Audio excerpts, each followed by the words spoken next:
महाराज कब का खाना बनाकर जा चुका था और खाना ठंडा होने के डर से सभी लोग रात 9 बजे तक डिनर भी कर चुके थे। माँ जी जूठे बर्तन रात भर रखा रहना देख नहीं पाती, इसलिए रात के 11:30 बजे रसोई में बर्तन साफ कर रही हैं। घर में 2 बहुएं हैं। बर्तनों की आवाज़ से टीवी की आवाज़ में व्यवधान पड़ता है। परेशान होकर बड़ी बहू अपने पति से कहती है कि अपनी माँ को मना करो, इतनी रात बर्तन धोने के लिए। आखिर इस घर में 2 घड़ी का चैन भी होना चाहिए। यही नहीं, सुबह भी 4 ही बजे उठकर फिर खटापटा शुरू कर देती हैं। सुबह 5 बजे घंटी पूजा आरती करके हमें ना रात को ठीक से सोने देती हैं, ना ही सुबह। जाओ, सोच क्या रहे हो, जाकर माँ जी से बात करो। बड़ा बेटा उठकर रसोई की तरफ जाता है।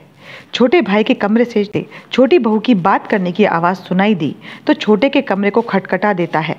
छोटा भाई बाहर आता है। दोनों भाई रसोई में जाते हैं। बड़ा भाई चुपचाप बर्तन साफ करने में माँ जी की मदद करने लगता है और छोटा उन्हें कपड़े से पोंछकर किचन रैक में लगाने लगता है, जैसे अरसे से करते चले आए हों। माँ जी के मना करने के बावजूद दोनों भाई नहीं मानते। बर्तन साफ हो जाने के बाद दोनों भाई माँ को बड़े प्यार से उनके कमरे में ले जाते हैं तो देखते क्या हैं कि बाबूजी भी सोए नहीं हैं, जबकि उन्हें सुबह जल्दी उठकर योगा करना होता है। दोनों भाई माँ को बिस्तर पर बैठाकर कहते हैं, माँ सुबह हमें भी जल्दी उठा देना। कल से पूजा के कमरे की सफाई और पूजा के बर्तन धुलने का काम हम लोग फिर से शुरू करेंगे।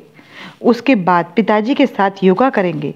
माँ खुश होके बोलती है, अच्छा ठीक है। अगले दिन से दोनों बेटे भी सुबह जल्दी उठने लगे। रात को 9:30 बजे पर ही बर्तन मांजने लगे।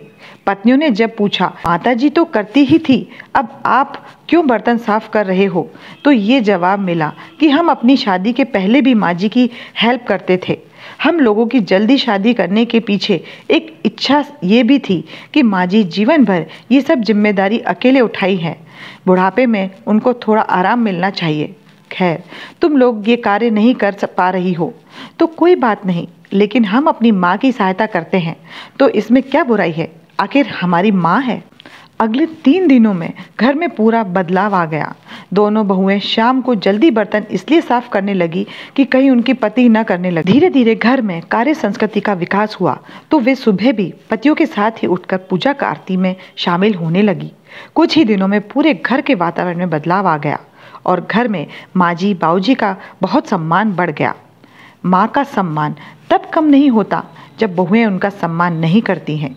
माँ का सम्मान तब कम होता है जब उनके अपने जाए और अपने हाथों से पाले पोसे गए बेटे माँ का सम्मान ना करें और माँ के कार्य में हाथ न बटाएं।